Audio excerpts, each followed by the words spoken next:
Assalamualaikum warahmatullahi wabarakatuh.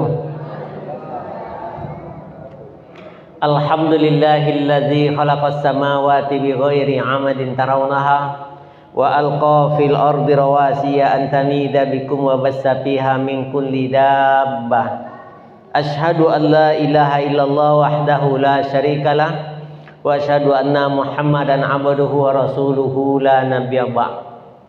Bapak-bapak, ibu-ibu yang kami hormati, tetaplah bersyukur kehadiran Allah Subhanahu wa taala. Setidak-tidaknya Allah memberikan kepada kita dua hal di malam hari ini. Yang pertama, Allah memberikan kesehatan kepada kita. Dengan kesehatan dan kesempatan, maka kita mampu melangkahkan kaki, mengayunkan tangan, duduk di dalam majelis ilmu ini. Ada orang yang memiliki kesehatan tetapi Allah tidak memberikannya kesempatan. Ada Allah yang memberikan kepadanya kesempatan, tapi ternyata mereka tidak memiliki kesehatan. Maka kesehatan dan kesempatan dua hal yang saling mendukung. Tak kala kita bisa melangkahkan kaki, mengayunkan tangan, duduk di dalam majelis ilmu ini. Kemudian selawat dan salam kepada Nabi Muhammad sallallahu alaihi wasallam. Allahumma salli ala Muhammad wa ala ali Muhammad. Bapak, ibu-ibu yang kami hormati, ada satu hadis yang diriwayatkan oleh Abi Dzar Al-Ghifari. Bila kita menyebut nama Abi Dzar Al-Ghifari, maka nama ini sangat kita kenali. Biasa kita dengar di telinga kita. Tapi terkadang kita tidak mentelaah siapa sebetulnya Abi Dzar Al-Ghifari, sehingga namanya terkenal sampai di hari ini. Abi Dzar Al-Ghifari ini nama sebetulnya adalah Jundun bin Junada bin Sakan.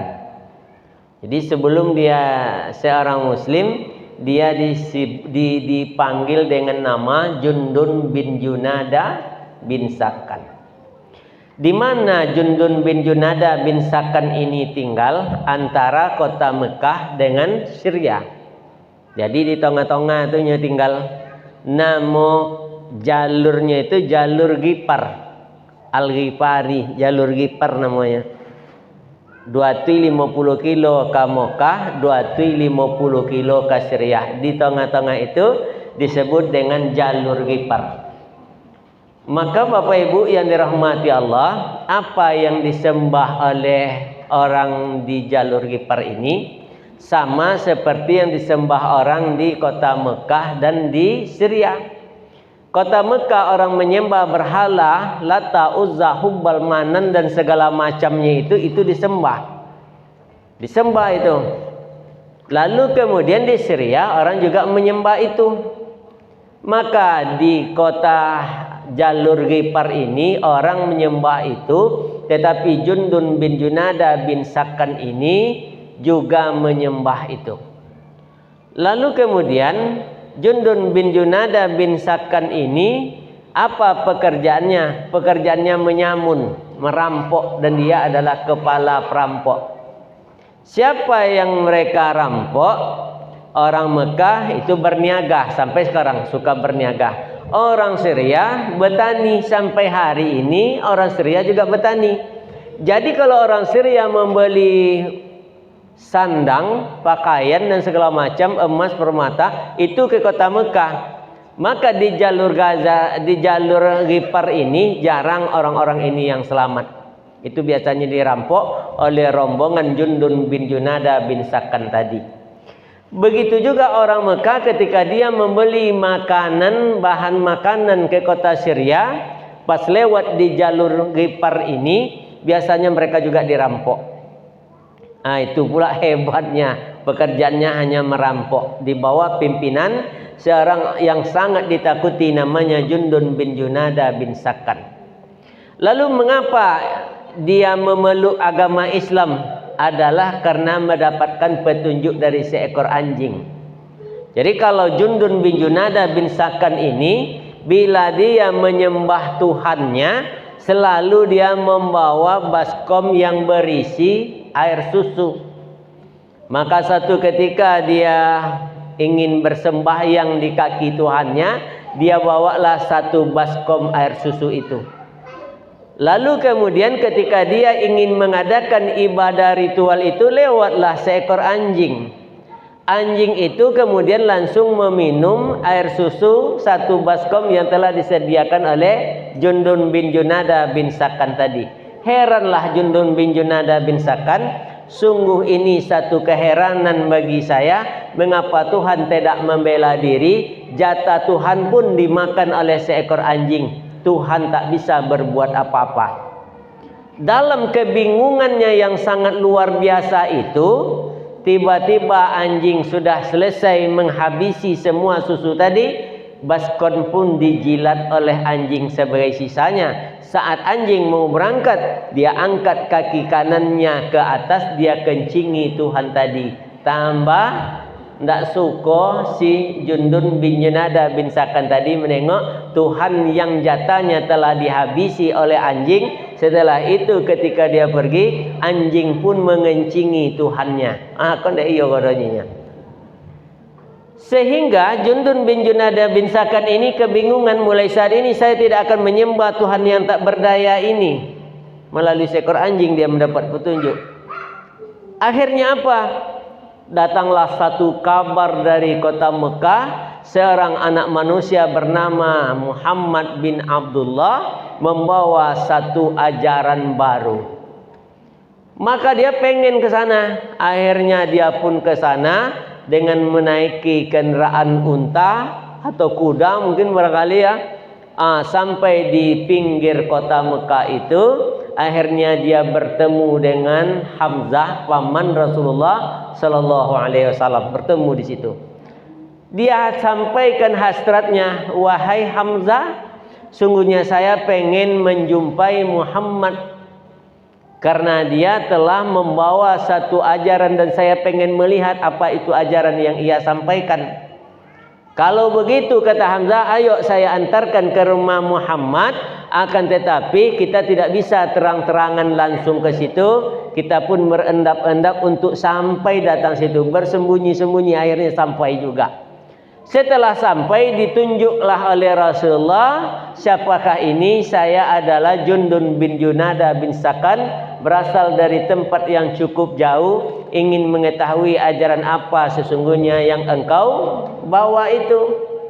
Maka akhirnya Bapak Ibu yang berbahagia, ditunjukkanlah oleh Rasulullah bahwa sesungguhnya ajaran ini adalah ajaran yang teramat baik, membantu orang-orang fakir, membantu orang-orang miskin. Kita hidup di dalam kesamaan. Sungguhnya tidak ada orang yang lebih tinggi daripada si fulan kecuali ketakwaan yang nanti akan membedakannya. Banyaklah disampaikan oleh Rasulullah sehingga saat itu asyhadu alla ilaha illallah wa asyhadu anna Muhammadar Rasulullah. Saat itulah Jundun bin Junada bin Sakan masuk ke dalam Islam. Kata Rasulullah, pulanglah wahai Jundun bin Junada bin Sakan. Pulang langsung ke rumah. Karena Jundun bin Junada bin Sakan ini biasanya darah merahnya lebih banyak dari darah putih. Ternyata dia pergi ke Ka'bah. Di situ dia bentangkan tangannya. Wa ana minal muslimin. Saya ini adalah seorang muslim. Maka datang orang-orang Mekah itu, para pemuda, para tokoh. Lalu digebukin Jundun bin Junada bin Sakan itu, dipukuli. Tak tahu lagi wajahnya seperti apa. Kalau bongkak benjol-benjol sesodo wajahnya tadi. Lalu saat dia sedang disiksa itu, datang pula Hamzah. Wahai orang-orang yang berada di kota Mekah ini, kenapa pemuda ini kalian siksa? Tahu enggak kalian siapa ini? Ini adalah kepala perampok yang berada di suku Ghifar. Seandainya orang ini mati, bagaimana nasib kita untuk membeli bahan makanan nanti ke Syria? Tentu setiap kita yang lewat nanti akan dibunuh oleh anak buahnya. Guguplah orang-orang Mekah ketika itu. Akhirnya diobati, setelah siuman dia pun pergi sebelum meninggalkan kota Mekah, pinggiran kota Mekah, kembali dia menyuarakan bahwa dia adalah seorang muslim. Orang-orang di situ pun menggebukinya, lalu kemudian benjol-benjol kepalanya, dipukuli sampai tak tahu wajahnya lagi. Datang kembali Hamzah ke situ, lalu Hamzah menyampaikan seperti yang dia sampaikan di depan Ka'bah. Berhenti pula orang itu dengan rasa takut, diobatilah Jundun bin Junada bin Sakan ini sampai dia sehat. Begitu dia sehat, langsung dia pulang. Di suku Ghifar itu para rampok-rampok itu disyahadatkannya dengan cara mudah, karena dia memiliki power dan dia sangat ditakuti dengan kewibawaannya, sehingga dengan mudah dia mensyahadatkan orang-orang yang berada di suku bangsa Ghifar. Lalu pada satu peperangan Rasulullah itu mencari-cari, siapa yang engkau cari ya Rasulullah? Kata sahabat-sahabat lain, saya tidak melihat Abi Dzar. Abi Dzar yang mana? Dari suku bangsa Ghifar itu. Jadi Abi Dzar Al-Ghifari. Jadi anak awak jangan pula dibuat nama Al-Ghifari, karena Al-Ghifari itu jalur Ghifar itu. Kalau nak membuat awak misalnya kalau Kampar Al-Kampari itu boleh. Kalau kuak kah? Al-Kuari. Kan? Ada awak kan suka lah main kan membuat itu kan. Sesungguhnya Al-Ghifari itu nama satu jalur antara Syria dengan kota Mekah. Lalu kemudian Bapak Ibu yang dirahmati Allah, ternyata sekonyong-konyong ada orang. Itu siapa itu? Jangan-jangan itu Abi Dzar Al-Ghifari tadi. Sungguhnya ternyata memang benar, dia berlari menghadap Rasulullah, sampai di kaki Rasulullah dia pun tersungkur dan pingsan. Rasulullah melihat kundi airnya tidak habis diminum, tidak diminum sama sekali. Lalu kemudian Rasulullah itu bertanya setelah siuman dikasih air minum, lalu kemudian Rasulullah bertanya, wahai Abi Dzar Al-Ghifari, kenapa engkau tak minum? Saya bersumpah ya Rasulullah, tidak akan pernah minum sebelum saya dapat memastikan engkau tidak haus. Macam itu cintanya ke Rasulullah Sallallahu Alaihi Wasallam. Awak kini diobok-obok nama Muhammad, langsung dihina, dicaci. Ya kan? Maka ketika itu tidak ada rasa di hati kita, ndak angin hati dia kan, ada juga ndak angin hati nama nabi awak dicaci, dimaki, dibuat karikatur, ndak angin hati awak dah, menunjukkan telah terkikisnya iman di dalam hati. Maka Abi Dzar Al-Ghifari inilah yang menyampaikan hadis ini. Apa hadis ini? Hadis ini meliputi sisi kehidupan kita dan sangat penting untuk kita simak. Artinya kita simak, kita aplikasikan ini dalam hidup dan kehidupan kita. Apa yang pertama? Ausani khalili bisamain. Apa itu ausani? Sahabatku atau kekasihku berwasiat kepadaku dengan bisamain, 7 wasiat. Sungguh pun itu disampaikan kepada Abi Dzar Al-Ghifari, sesungguhnya ini adalah untuk umat Islam secara universal. Apa itu? Yang pertama, bihubbil masakin wa an adnuwa minhum. Dokeklah kalian dengan orang miskin. Cintailah orang-orang miskin di antara kalian. Dokeklah kalian kaum orang miskin tadi. Apa hikmahnya mendokekkan diri kaum orang miskin tadi? Yang pertama hikmahnya melunakkan hati yang keras. Ada seorang pemuda dari Bani Salamah datang kepada Rasulullah. Wahai Rasulullah, saya ini memiliki hati quswatul qulub, hati yang keras. Maka kata Rasulullah, kenapa? Kata Rasulullah, dari mana engkau tahu? Mati amaran mati ayaran pun tak menangi dana. Air mata gatal pun tak tunda. Orang menderita tak ada rasa iba di dalam hati saya. Seumur hidup setahu saya tak pernah menangis dengan kesedihan saya. Apapun yang terjadi, apapun yang saya lihat, apapun kejadian yang kata orang menangis melihatnya, tapi tak terketuk hati saya untuk merasa bersedih. Sungguh kerasnya hati saya. Kata Rasulullah sallallahu alaihi wasallam, kata si pemuda ini, wahai ya Rasulullah, adakah obat bagaimana caranya melembutkan hati yang keras ini? Maka, na'am, kata Rasulullah, ada. Bagaimana caranya ya Rasulullah?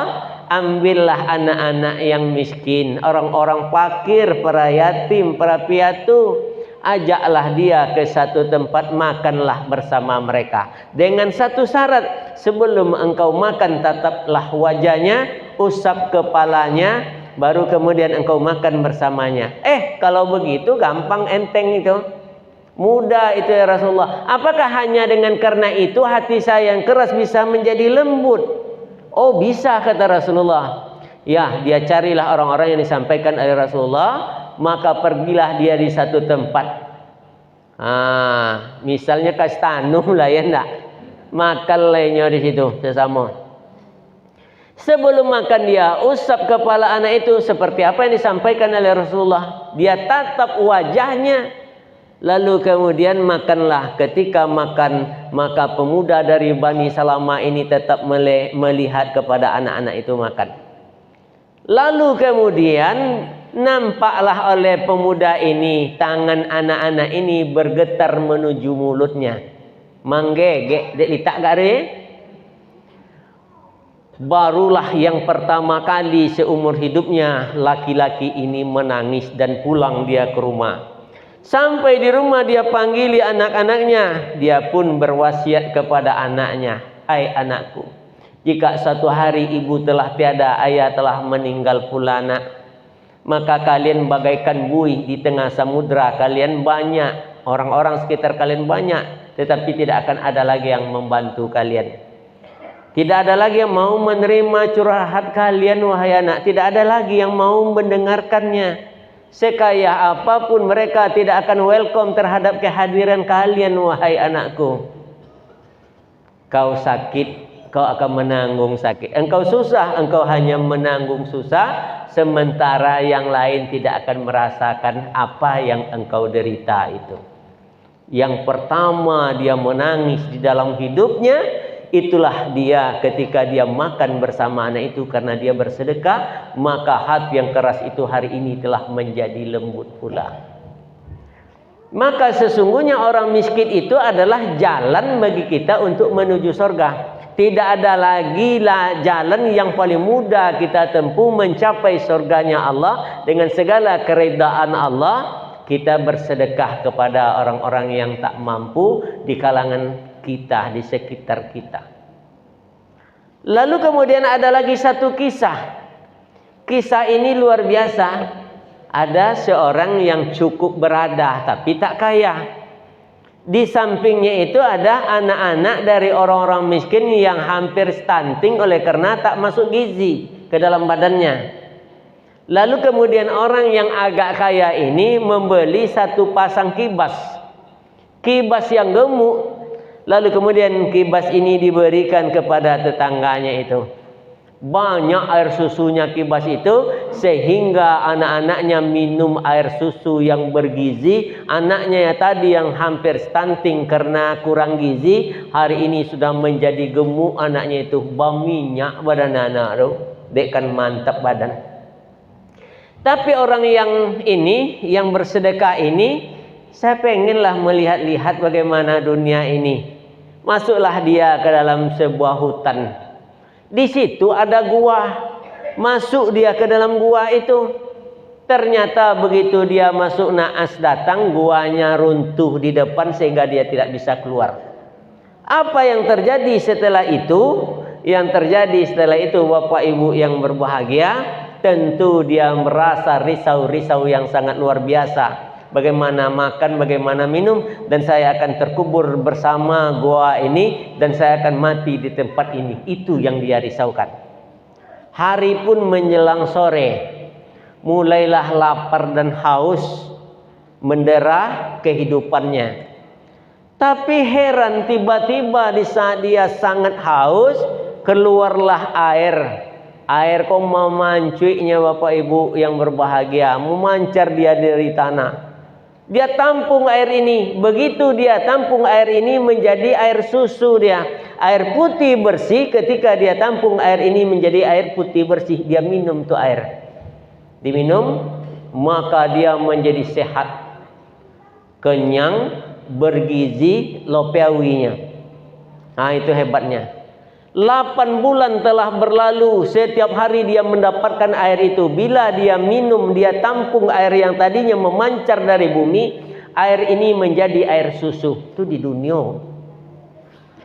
Lalu kemudian satu ketika di akhir bulan yang ke-8 itu, tiba-tiba Bapak Ibu yang berbahagia, air itu memang memancar. Ketika dia tampung air itu menjadi air yang amis dan baunya busuk dan tak lagi bisa dia minum. Akhirnya dia berpikir, kalau saya seperti ini di sini tentulah saya akan mati. Saya tidak bisa meminum air ini karena memang amisnya luar biasa, tak minum, bau bangkai. Maka dia mencoba keluar dari goa itu. Terus dia berjalan dengan tenaga yang ada. Secercah harapan muncul karena dia melihat pula secercah sinar. Dia ikuti sinar tadi, dapatlah dia jalan keluar. Begitu dia keluar, dia pun pulang. Anak istri tentulah menangis. Orang menganggap si bapak ini telah meninggal dunia karena 8 bulan tersesat di dalam hutan. Maka dia tidak akan bisa hidup karena dia adalah orang kota yang tak pandai hidup di dalam hutan. Maka begitu dia pulang, terkejut anak dan istrinya. Maka pada malam harinya berkumpullah semuanya. Bapak ini mulai bercerita, saya mendapatkan air yang bila saya tampung dari satu wadah, air putih ini menjadi air susu yang sungguh luar biasa tinggi gizinya. Tapi yang terakhir, wahai anakku, air ini telah berubah, dia menjadi air putih yang amis yang tak lagi bisa diminum. Menangis anak-anak tadi. Kenapa kalian menangis? Bukankah harusnya kalian gembira karena kehadiran ayah di tengah-tengah kalian lagi, nak? Mohon maaf wahai ayah, kami mengira ayah telah meninggal dunia. Kambing atau domba yang dulunya disedekahkan kepada si Fulan tetangga kita, karena kami menganggap ayah telah tiada, kambing itu kembali kami ambil. Saat kembali kambing itu diambil, air tadinya yang memancar dari bumi telah berubah, dia menjadi air yang putih tetapi amis dan tak bisa diminum. Nah, bagaimana kalau dengan orang tua kita yang telah meninggal dunia? Berwakaf dia sebidang tanah yang kemudian diolah menjadi jalan. Diolah dia menjadi jalan. Apa yang terjadi Bapak Ibu yang berbahagia? Siapapun yang lewat di atas tanah itu akan mengalirkan pahala kepada mereka yang telah meninggal dunia. Situasi dia di dalam kubur sangatlah menyedihkan, tetapi rohnya akan ditempatkan oleh Allah dalam satu keindahan. Kenapa? Karena sedekahnya dulu ketika di dunia menyebabkan orang bisa senang lewat di jalan itu.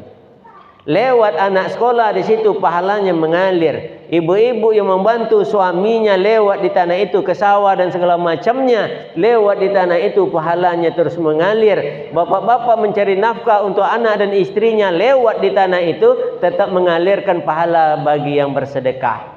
Anak muncul dengan segala ketamakannya, akhirnya jalan itu dipersempit. Lawe ini jalan kemana? Dipersempit. Bobek lo pagau di tepi sehingga sulit bagi orang untuk lewat. Kira-kira bagaimana ayah dan ibu kita yang sedang berada di dalam kubur itu? Ini baru kejadian. Dulu ayah dan ibunya bersedekah tanah dan tanah itu dibuat jalan ke belakang.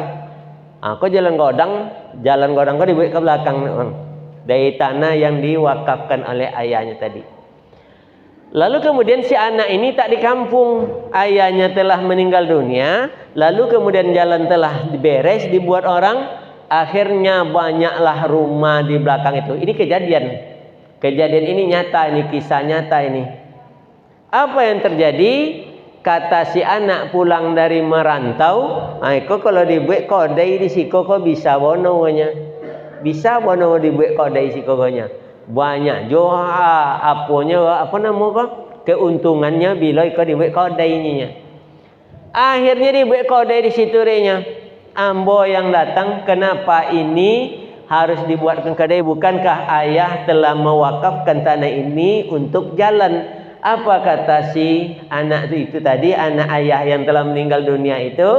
Kalau begitu mana suratnya kalau memang ayah saya berwakaf? Oh, tidak ada suwe orang zaman dahulu kan ada apa pakai suwe mewakafkan tanah. Artinya kalian masyarakat itu mencoba berkolaborasi untuk merampas hak tanah ayah saya. Itu merugikan saya. Akhirnya apa Bapak Ibu?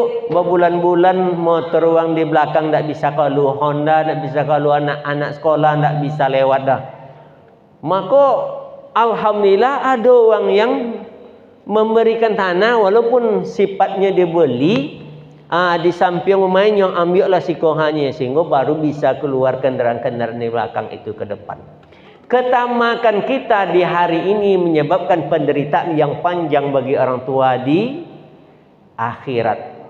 Bukankah dia menanti datangnya rezeki-rezeki dari anaknya? Bila seorang tua meninggal di pagi hari, dia bermohon, wahai ya Allah, segerakanlah waktu zuhur tiba. Di waktu zuhur anak saya akan menghantarkan rezekinya nanti kepada saya. Ketika zuhur berlalu, anak juga tidak mengantarkan rezekinya, maka sesungguhnya dia akan menanti datangnya waktu isya. Waktu maghrib, asar, maghrib sampai di waktu isya, sebuah penantian yang teramat panjang. Tapi ketika dia tidak mendapatkan apa-apa, sungguh dia akan berkata, ya wailaha, sungguh sialnya aku, sungguh celakanya aku.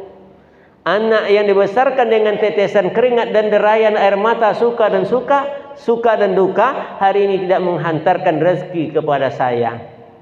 Rezeki yang ada pun yang mengalirkan pahala dari sedekah yang dia tinggalkan, itu pun diambil kembali oleh anaknya. Makanya oleh karena itu, wahai bapak ibu yang berbahagia, jika kita berwakaf tanah, selesaikan suratnya sekalian. Selesaikan suratnya sekalian. Agar kelak nanti anak-anak kita, cucu kita tidak menghujat dan mengambil kembali tanah itu, diklaim ini adalah tanah datuk saya, ini adalah tanah ayah saya. Tak bisa diklaim lagi. Kalau memang ada suratnya, tujukan kepada Pak Kepala Desa, Bapak RK awak dulu, Pak Kepala Desa.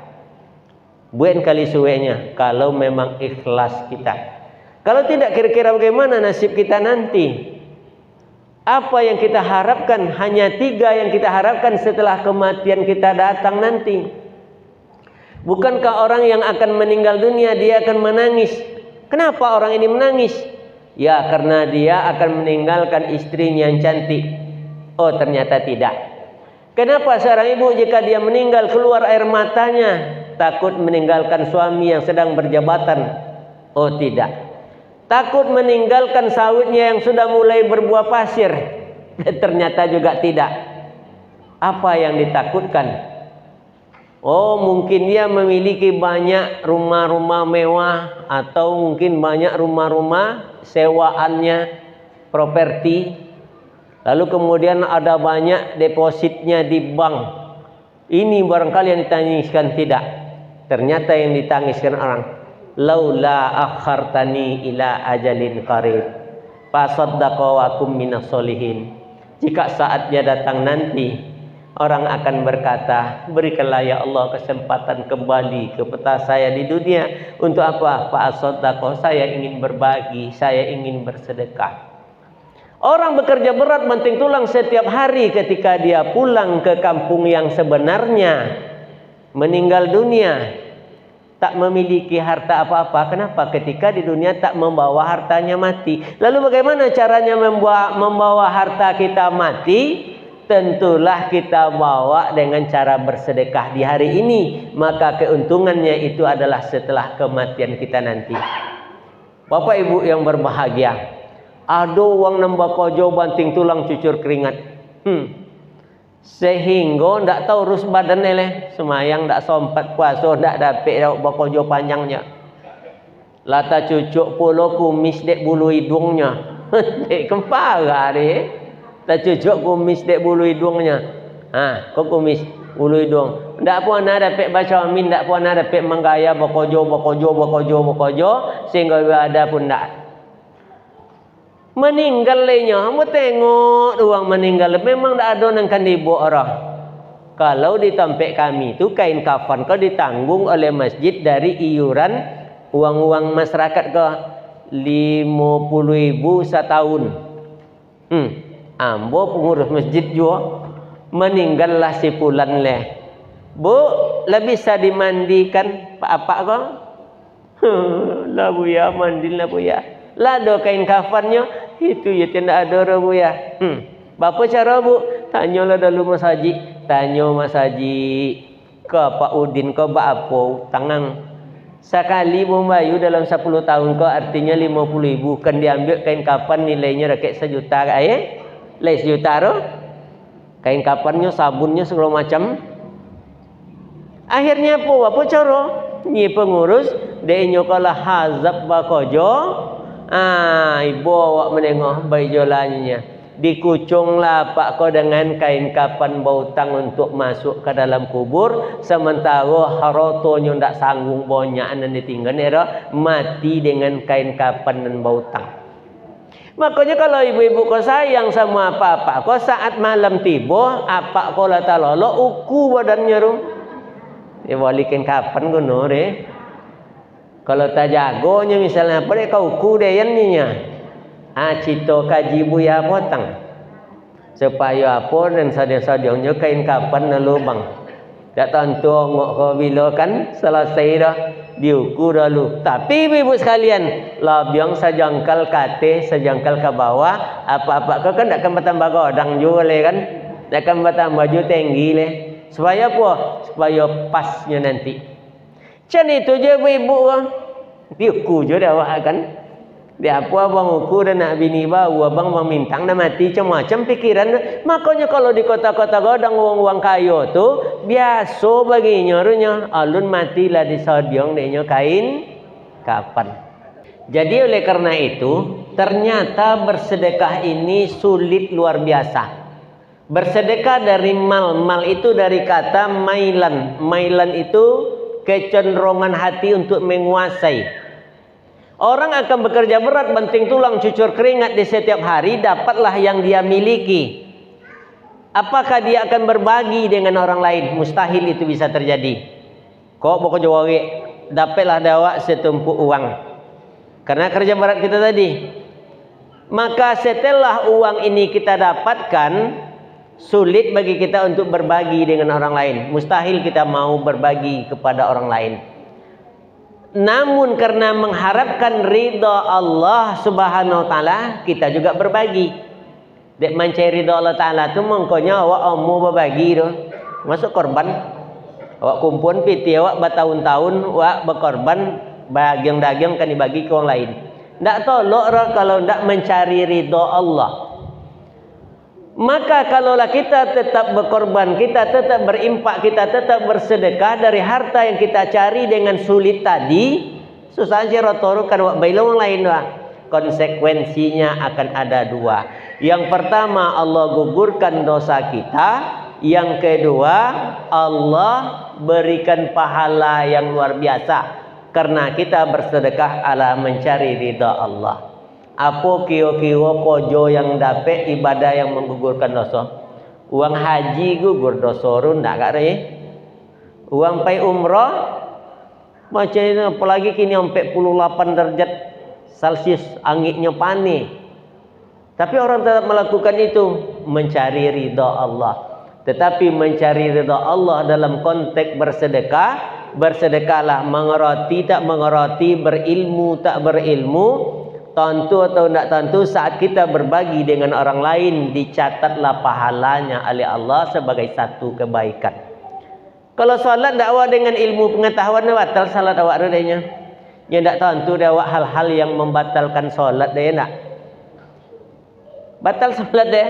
haji telando awak sesuatu yang tak boleh dikerjakan batal haji dan demikian juga dengan umrah. Akan tetapi kalau kita bersedekah, insyaallah sedekah itu mengerti tak mengerti, paham tak paham, itu ketika kita memberi tetap telah dicatat di dalam buku catatan amal kita. Begitulah hebatnya bersedekah, sehingga Rasulullah mengatakan kepada Abi Dzar Al-Ghifari, bihubbil masakin wa an atnuwa minhum, dekat dengan mereka, cintai mereka dan dekatlah dengan mereka.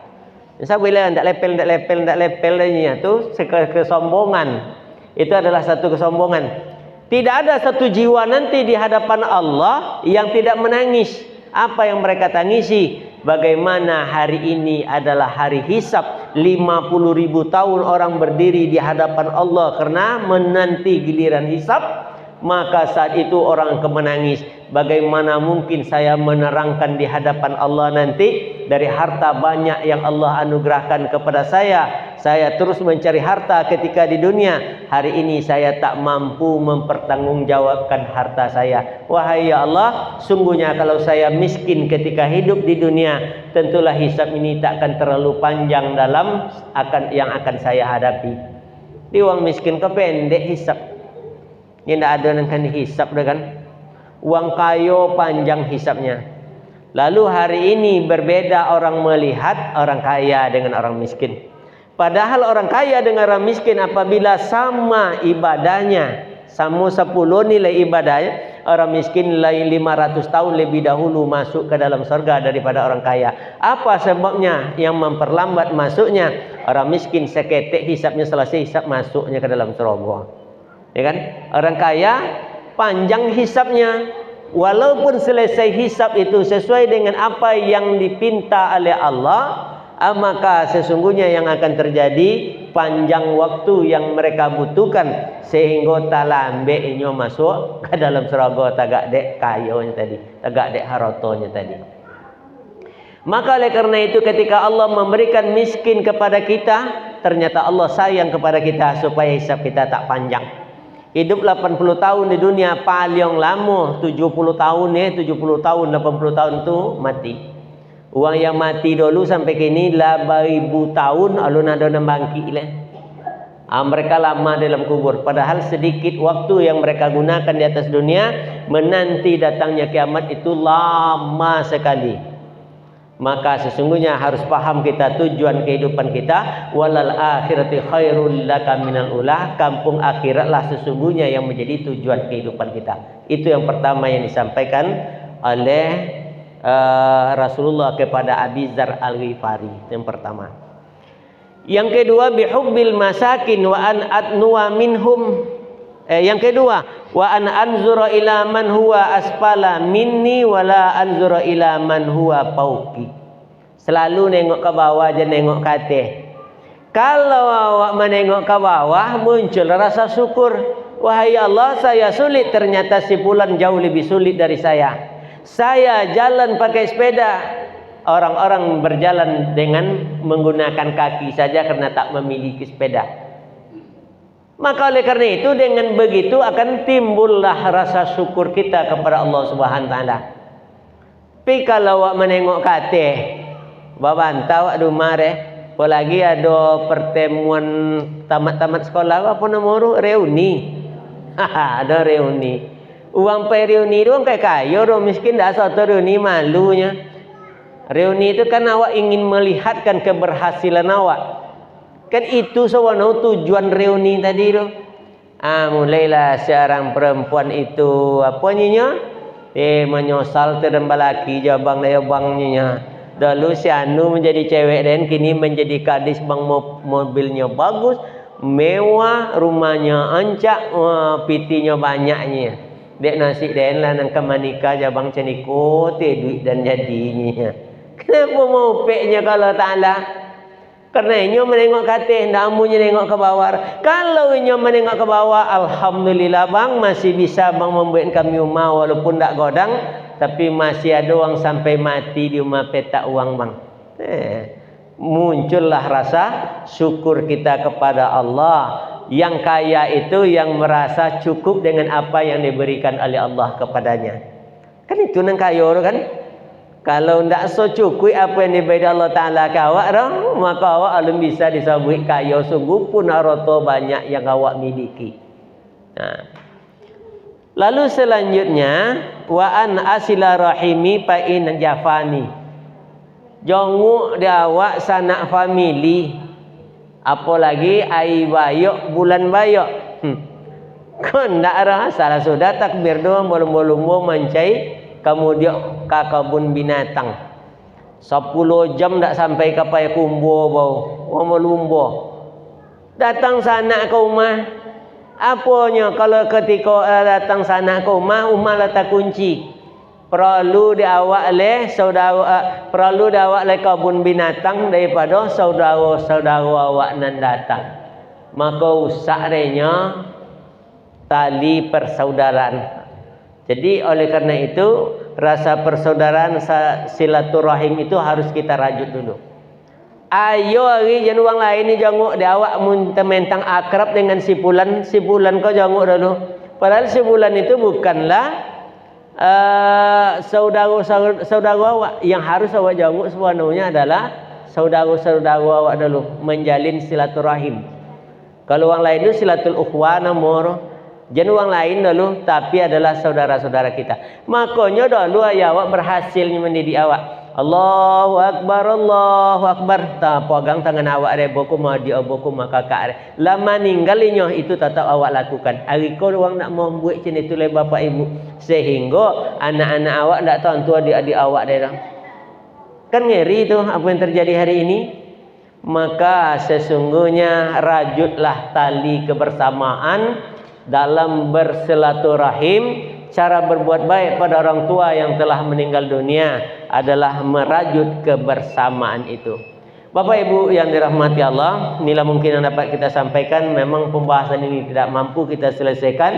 Insya Allah bulan depan nanti kalau umur kita masih panjang, insya Allah pembahasan ini akan kita lanjutkan. Cukup 3 poin saja dulu pada malam hari ini. 7 poin artinya ada 4 poin lagi. Ini akan kita selesaikan nanti pada pertemuan berikutnya.